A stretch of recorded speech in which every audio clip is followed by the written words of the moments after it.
राज्यातील पात्र शेतकऱ्यांना 2 लाखांपर्यंत कर्जमाफी। अर्थसंकल्पात मुख्यमंत्री फडणवीसांकडून शेतकरी कर्जमाफी योजनेची घोषणा। 27 सप्टेंबर 2025 पर्यंत कर्ज थकीत शेतकऱ्यांना लाभ मिळणार, तर नियमित कर्ज फेडणाऱ्यांना 50,000पर्यंत प्रोत्साहन। शेतकरी कामगारांसाठी हा फसवा अर्थसंकल्प। कर्जमाफी योजनेमध्ये पात्र अपात्र असा शाब्दिक खेळ।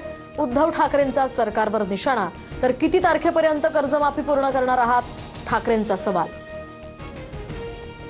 अर्थसंकल्पानंतर विधानभवनात उद्धव ठाकरे आणि मुख्यमंत्र्यांची भेट। पत्रकार कक्षाबाहेर एकमेकांची विचारपूस, तर उद्धव ठाकरे आणि शिंदेंनी मात्र एकमेकांकडे पाहणंही टाळलं।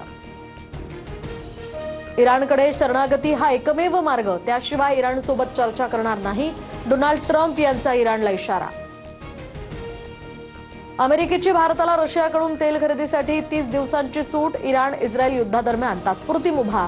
भारताची रशियाकडून 20 दशलक्ष बॅरल तेल खरेदीची प्रक्रिया सुरू। परराष्ट्र धोरण भारताच्या ऐतिहासिक भौगोलिक स्थितीवर, सत्य अहिंसेवर अवलंबून असावं। अमेरिकेची परवानगी भारतीय नागरिकांसाठी धोरण नाही, राहुल गांधींचा केंद्र सरकारवर निशाणा। देशात घरगुती एलपीजी पुरवठ्याला आता प्राधान्य द्या। प्रोपेन आणि ब्युटेनचा वापर औद्योगिक कामांऐवजी प्रामुख्यानं गॅस उत्पादनासाठीच करा, पेट्रोलियम मंत्रालयाचे निर्देश।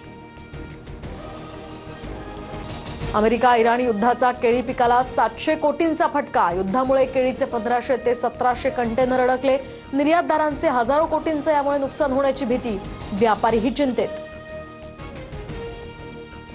जळगावात उन्हाच्या तडाख्यामुळे 9 मार्चपासून आता शाळा सकाळच्या सत्रात भरणार। सर्व माध्यमिक आणि उच्च माध्यमिक शाळा सकाळी घेण्याचे आदेश। 15 मार्चपर्यंत उष्णतेच्या लाटेचा इशारा।